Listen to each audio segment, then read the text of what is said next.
Quick note, before we start, share in the comments how's your day going and where are you joining from? And let's continue. The sidewalk was wet and rough under my palms, cold soaked through my jacket, through my jeans, into my bones. My thrift store boots were halfway off. One laces snapped, the other just hanging. I could feel the rain sliding down my neck, and all I heard in my head was my father's voice. My house isn't a shelter for the weak. Name's Evan Cole, 31. That morning, I sat in a wheelchair at the bottom of my father's wide stone steps in Overland Park, Kansas. I rang the bell with the back of my hand, and he opened the door just enough to let out heat, and nothing else. Said I looked like I needed a facility. Then told his house manager to lock up. That was the moment, not the crash, not Tessa leaving. Not losing my job. That moment, him stepping back inside like I was a solicitor selling poison. That's when it hit bottom. Just 2 months earlier, I'd had a regular life. Operations coordinator at a freight yard out near Kansas City. Nothing fancy, just steady. I liked things that moved on time and had a place to go. Then one late shift turned into a skipped lunch, a pounding headache, and a highway blur I never saw coming. Guardrail didn't move. My truck did. I woke up with machines breathing around me and a doctor saying words like lumbar trauma and uncertain function. His eyes told me what his mouth didn't. This wasn't going to be a quick bounce back. Tessa came the next day, stood like 10 feet from the bed, arms crossed, said, "I'm not built for this, Evan. I can't." She didn't cry. Just walked out like she'd made a clean business decision. 2 weeks later, HR called, said they were restructuring, and my role wasn't compatible with remote. I got a check for unused vacation and a form letter. I packed 2 boxes, one with what I needed, one with what I couldn't let go of, and checked into a budget motel off Interstate 35, paid for 4 nights. After that, the money died. Dad's place was the last card. I rolled up in a Lyft, thinking maybe blood counted. It didn't. He said I'd made my choices, that the crash was part of the pattern. That night, I sat under a busted street lamp, soaked, legs numb, hands shaking, and I made a promise. If I ever stood again, I'd never ask that man for a single thing. Somewhere around dawn, I opened the second box, digging for anything useful. My fingers found metal, cold, thin, heavy, and I froze. I hadn't seen it in years. My granddad's card, legacy access, his name etched beside mine. The brushed metal felt heavier than it looked. Cold, smooth, sharp edges with that little crest in the top left corner, the one Granddad wore on his work ring. I remembered him giving it to me on my 18th birthday like it wasn't much. Just handed it over during lunch at a diner off Route 169. No speech, just a look. He said, "Only if you've got nothing left, Ev." I'd stuck it in a drawer and forgot about it. Now I had nothing left, and the card was in my lap. By 9:30, I was in front of First Continental Heritage Bank, downtown Kansas City. Glass doors, black trim, brass handles. You didn't touch unless you belonged. I pushed through in my chair, still soaked from the night before.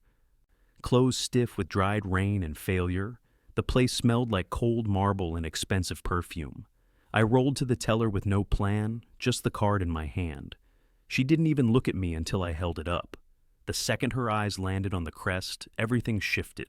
Her voice dropped, her posture straightened, and she disappeared without a word through a door behind the counter like a switch got flipped. 3 minutes later, a silver-haired man in a charcoal suit stepped out. His nameplate said, Greg Lawson. He gave me a once-over, smiled politely, and said, "Mr. Cole? Right this way, sir." "Sir?" First time I'd heard that in a while. He led me to a small private room with glass walls and a walnut table. Everything in there looked like it cost more than my old salary. They scanned the card, then my ID. Then had me press my thumb to a square lit up blue. The screen chirped, and Greg gave a small nod, like a box had been checked that nobody expected to pass. "Mr. Cole," he said, "you've just activated a Cole Family Legacy Access Protocol.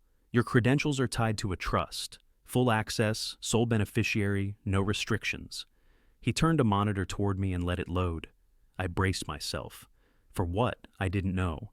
Maybe some family leftovers or a dusty account worth a few thousand. What I saw made my gut lock up. 784,320,911.64. That was the liquid portion. Greg kept talking, something about bond ladders, properties, overseas holdings, long-term accounts with layered permissions. Legal teams would need to be involved. Tax strategy, financial advisors, non-disclosure agreements. His voice blurred behind the pressure in my chest. He pulled a sealed envelope from a drawer and slid it across the table. My name was written on it in Granddad's sharp, blocky handwriting. Just Evan. I believe he wanted you to have this privately, Greg said. He was intentional with how he structured this. I nodded once, throat tight. Didn't open it. Not yet. I left that bank with the card, the envelope, a folder full of contact names, and an appointment with an attorney who specialized in legacy transitions. But more than that, I left with a grip on something solid. For the first time in months, I wasn't surviving. I had a foothold, and I wasn't wasting it. I rolled down the marble ramp into daylight, turned toward the street, and called a car. I had a place to find. The car dropped me at the edge of a quiet neighborhood on the south side. The house was a low brick ranch with a flat walkway, wide doorway, and not a single step. That alone felt like a win. I signed the papers by 4 p.m., keys in hand. Sunlight hit the kitchen tiles like it had somewhere to be. First thing I did was hire a private medical service. Nurse showed up in navy scrubs with a rolling bag and a clipboard. She asked me to try shifting weight side to side. I couldn't. Not really. She didn't flinch. It's workable, she said, with aggressive therapy. Could be months, maybe a year. No sugar, no fluff. I appreciated that more than I said.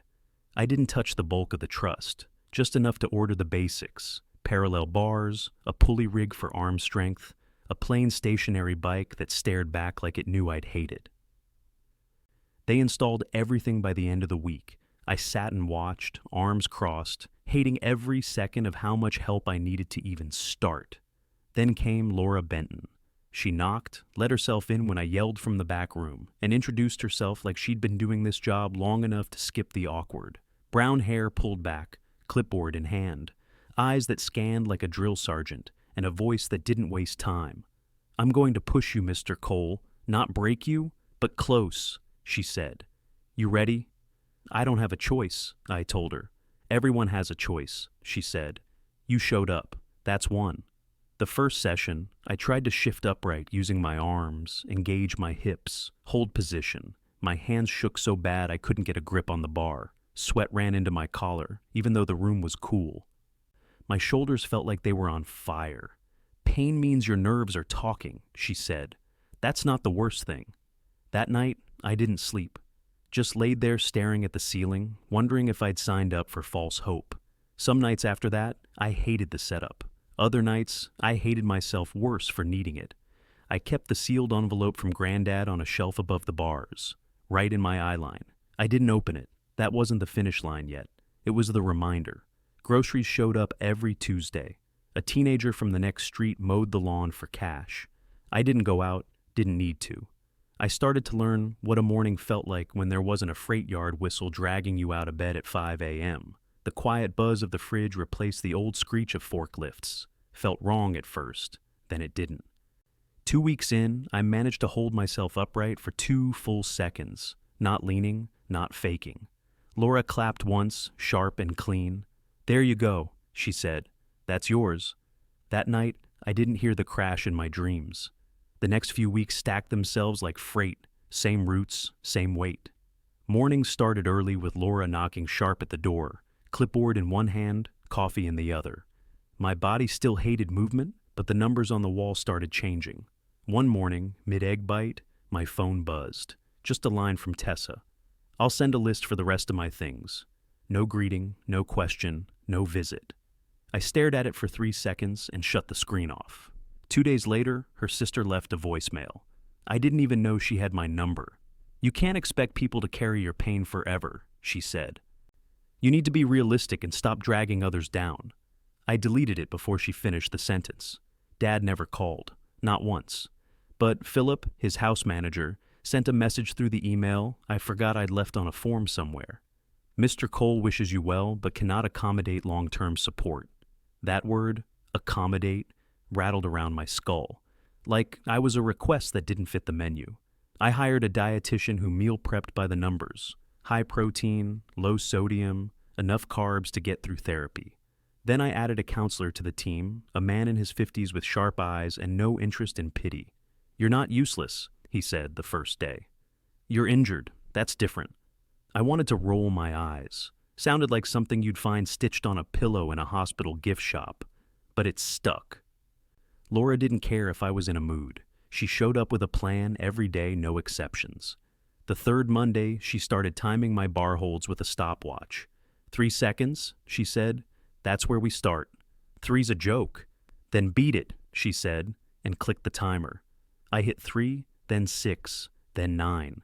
My arms still trembled, but I didn't fall. One afternoon, I felt it, a sharp jolt in my right foot. Reflex, maybe. But I leaned forward and said, "Do that again," and willed it. The toes twitched, barely, but it was mine. I barked out a laugh, loud and sudden, scared the neighbor's hound off the porch. Laura grinned without looking up from the clipboard. "You'll remember that more than your wedding," she said. She wasn't wrong. I stopped waiting for an apology that wasn't coming, from Tessa, from my father, from anyone. I cleared my contacts, unsubscribed from the pity parade, started listing what I could control: meals, therapy, sleep, budget, and the door code. I also opened a new account, separate from the legacy money. This one was for rehab and life only. I didn't want to start acting like I had no limits just because I could afford to. That week, I went over my expenses with a pen and ruled line by line. If it didn't serve the comeback, it got cut. I wasn't rich, I was rebuilding. One morning, while I was trying to stretch out a sore hip with a band looped around my foot, Laura looked up from her notes and asked, "What did you actually do before all this?" "Freight," I said. "Kept trains and trucks moving on time. Crews, schedules, dock flow, pallet stacking, turnaround strategy. Nothing fancy, just made the chaos run clean." She paused, tilted her head like she was annoyed I hadn't said it sooner. "Then do that, but for yourself." That hit harder than anything the counselor had thrown at me. That night, I opened a blank folder on my laptop and typed the name, Cole Practical Logistics, Scheduling and Yard Flow. No slogans, no fluff. Just exactly what it sounded like. It wasn't some fancy tech startup. It was paper systems that worked, visual layouts, clear walk paths, load timing plans that could help the little guys stay competitive without buying a 6-figure software license. I'd seen too many shops go under from bad planning and good intentions. I rented a tiny office over a tire shop off Blue Ridge Boulevard. Nothing shiny, just 2 rooms, a whiteboard, and a folding table. Brought in 2 guys I knew from back in the freight world. Nate handled warehouse intake like he was born for it. Julio could read a shipment sheet faster than most managers could fake a schedule. They were hungry, wired for movement, and didn't mind spreadsheets. Our first client was a lumber yard run by 2 brothers and their aunt. Deliveries were late every week, trucks doubled back on routes, and inventory sat rotting in sun-warped lots. I rolled into their break room with a sketch pad and asked them to walk me through their day. No pitch, just questions. They talked, I listened. By the end of the session, we'd cleared a whole wall and started drawing lines, routes, timings, load order. Built a daily cadence they could actually stick to. Suggested a shortwave radio setup instead of their busted intercom system. Halfway through the pitch on our second visit, my leg locked up in a hard cramp. I clenched the side of the chair, didn't flinch, and said, "We'll save you at least 12 hours a week and cut your turnaround by a third." The older brother looked at the younger one and gave a small nod. "We'll give it a shot," he said. "Well, nobody else is lining up to help." We hit the numbers in 10 days, came in under budget too. The owner's wife baked a pecan pie and sent it with a handwritten card that said, "You remind me of men who didn't quit." I read that twice. Word spread. Roofing supply outfit called First. Then a frozen foods distributor with timing issues. Then a courier company drowning in stops they couldn't manage. We built custom flow maps, daily load sheets, fallback plans. Nate handled field calls. Julio trained 2 college kids to run midday dispatch. I worked from an ergonomic chair with a folding table pulled close. Laura caught me in the middle of reviewing route cards one afternoon and scolded me. "You're doing 12-hour days again," she said, pulling my foot into a calf stretch. "I'm sitting the whole time." "Yeah, and your spine still hates you." She wasn't wrong, but the pain felt useful. Like I was back to building something real. Like my name meant something again. By month 6, Cole Practical ran 18 jobs across the metro. 4-man crew plus me. Nate had stepped into the project manager role without blinking. Julio had mapped out a system to keep incoming leads from choking the pipeline. I paid them like grown men and let them work. Nobody needed a pep talk. We just moved. I shifted the office from above the tire shop to a full floor in an old red brick building on the edge of the crossroads. Big windows, creaky wood floors, and just enough draft to remind you to stay sharp. We kept the coffee strong and the overhead lean. I didn't want it pretty. I wanted it honest. One afternoon, a reporter from a local business blog emailed Julio. Subject line, "Wheelchair logistics, we want to talk." He forwarded it to me with a note that just said, "Your call." I said sure. She showed up with a camera and too many questions about resilience and tragedy. I told her we weren't a charity story. We were a fix-it shop for broken supply chains. I didn't say a word about the trust or the legacy account. That wasn't what this was. She ran the article 3 days later under the headline, "On Time and Upright, the Freight Guy Who Didn't Quit." I hated the title, but the phone rang anyway. The next call came from a hardware chain with 5 locations and a load dock that never ran the same way twice. They'd read the article, wanted a quote. This was real money, multiple sites, rotating crews, incoming volume that changed with the season. I took the call from my office, staring across the whiteboard while Laura measured my grip strength. "You're at 12 seconds, she said, and no shaking. I nodded, barely hearing her. I was already building the load maps in my head. "I'm going to try for 20, I told her. She raised one eyebrow. "Don't show off unless it works." I hit 14. 2 days later, I hit 20. She did that half-smile thing and logged the time like it was no big deal. Meanwhile, Nate started pulling in clients on his own. Julio brought in 2 part-timers and trained them to handle onboarding. I watched the job board fill up like a pantry before a storm, felt solid, felt earned. Nights at home were still. I cooked easy meals and didn't rush, no alarms, no crashing metal in my ears. I went to bed without needing background noise to drown out the wreck. First time in a long while. My counselor said, "You're not angry anymore." I told him, "I'm just busy." He smiled like that was the answer he'd been waiting on. One job had a dozen stops over 3 days, the kind that usually gets kicked down the schedule. We laid it out with pin drops and hour-by-hour dispatch sheets. Got it done in 72 hours flat. The client said, "I told my cousin you're a real fix-it machine." That stuck with me more than any compliment I'd gotten in years. That night, I got home late, transferred out of the chair, and for the first time since the crash, I didn't brace on the dresser. I just stood, looked out the window, watched the streetlights come on like the city was nodding back. I was in the middle of reviewing dock times for a new distributor when Olivia walked in like she'd seen a ghost. Her voice cracked just a little. "There's a man here, says he's your father." I set the tablet down, grabbed my cane, and rolled into the front lobby slow. And there he was, Martin Cole, standing stiff near the door in a wrinkled charcoal suit, shirt collar wilted, tie crooked, hair like he'd run his hand through it too many times. He looked older than I remembered, smaller. His eyes flicked around the room, then landed on me like he was hoping I'd changed into someone softer. He said my name first, drew it out like it might unlock something. "Evan, I need your help." Not, "How are you?" Not, "I was wrong." Just, "I need." He stepped forward a half inch like it would warm me up. "There's a lawsuit. My company's tied up. The lines of credit are frozen. One of the main investors walked. The house might go next." I didn't say anything. I just waited. "I've known about the family crest since you were little," he said.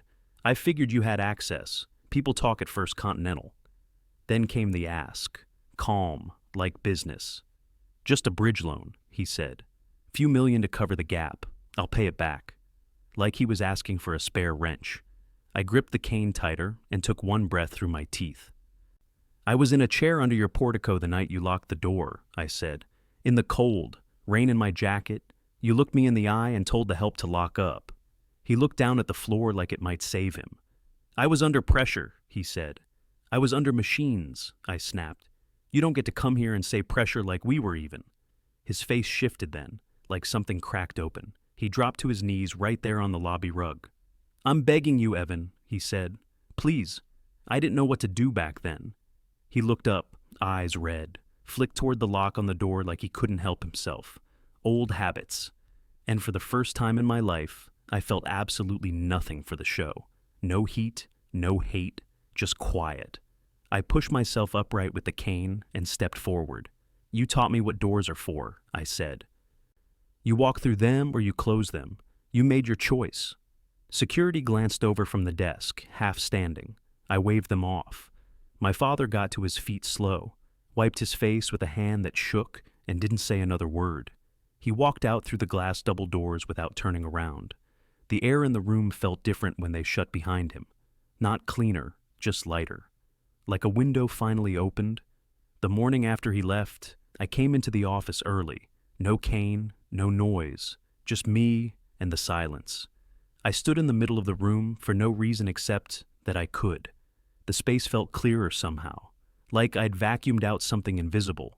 Later that week, I sat at my kitchen table with a mug of burnt coffee and finally opened the envelope.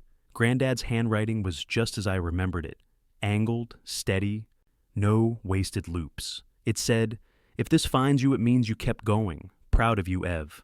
H.C." That was it. No instructions, no directions, just 7 words and my name. I folded it up, set it next to the steel card, and stared at them both like they were part of the same toolkit. Not sentimental, just solid. I hadn't touched the principal from the trust, didn't plan to. I had everything I needed. Laura turned up the intensity the next day. Time to get cocky, she said, adjusting the bars. Let's see what happens when I back off. We tried unsupported stands again. I burned through the first 15 seconds, gritting my teeth. At 28, everything in my lower back screamed. At 33, I held my breath and stayed there. Laura stepped in like she might steady me, but caught herself. Careful now, she said, her hand hovering at my elbow. Then she pulled it back like she didn't want to touch the moment. That day, Nate dropped a new job folder on my desk, a contract from the county for 2 rural clinics with busted supply chains, poor timing, no loading standards, and 0 tracking.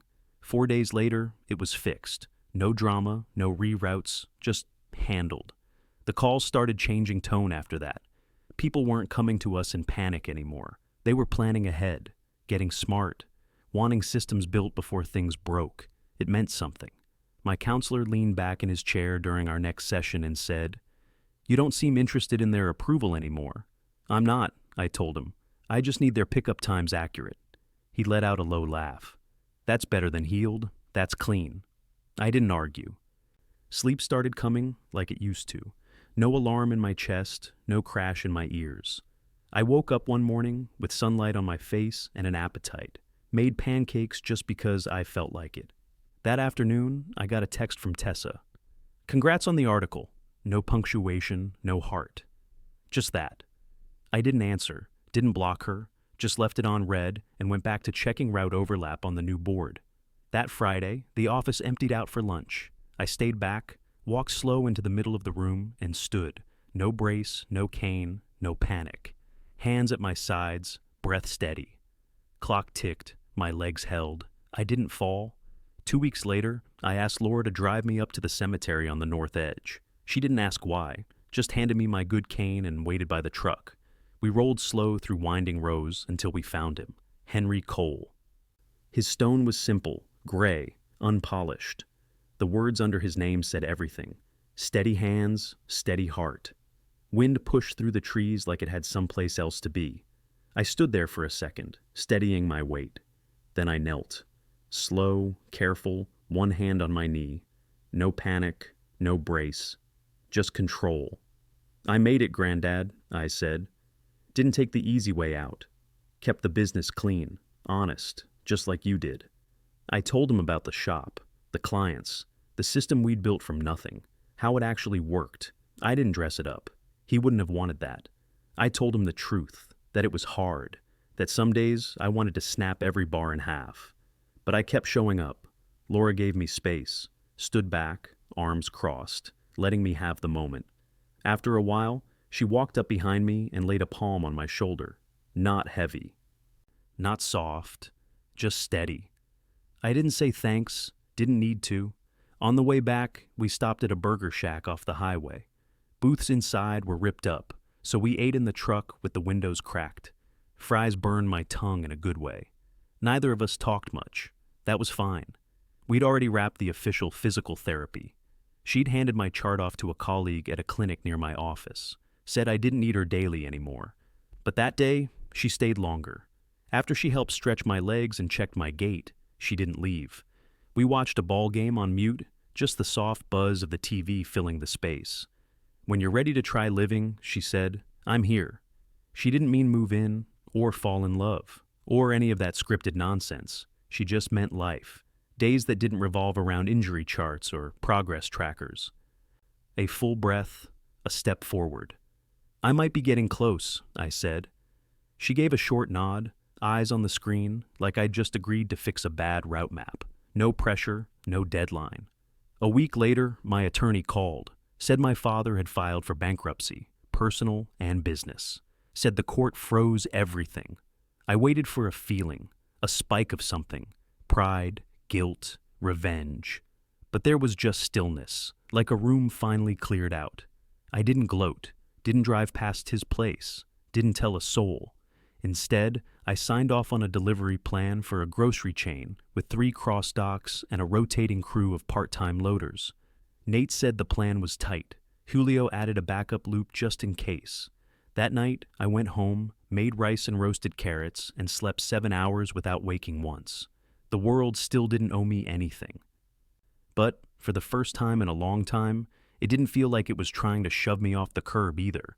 Exactly 1 year after the crash, I walked through the front doors of Cole Practical on my own 2 feet. No chair. Cane in my right hand, step by step, slow but clean. Nate looked up first, and the others followed.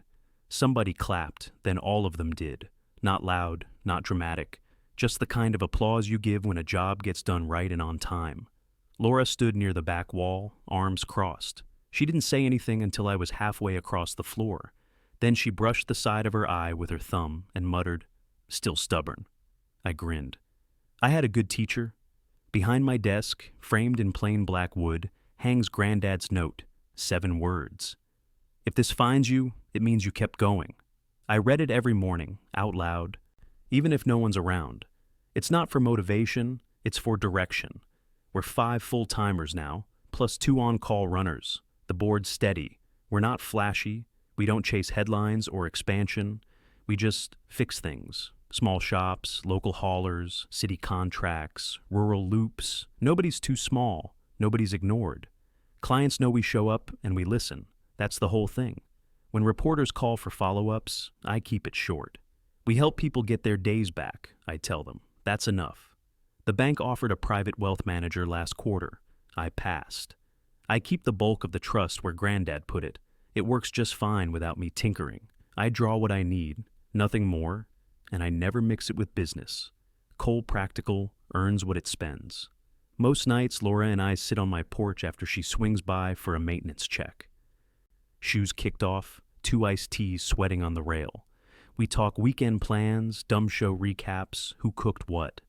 It's not complicated, it's honest.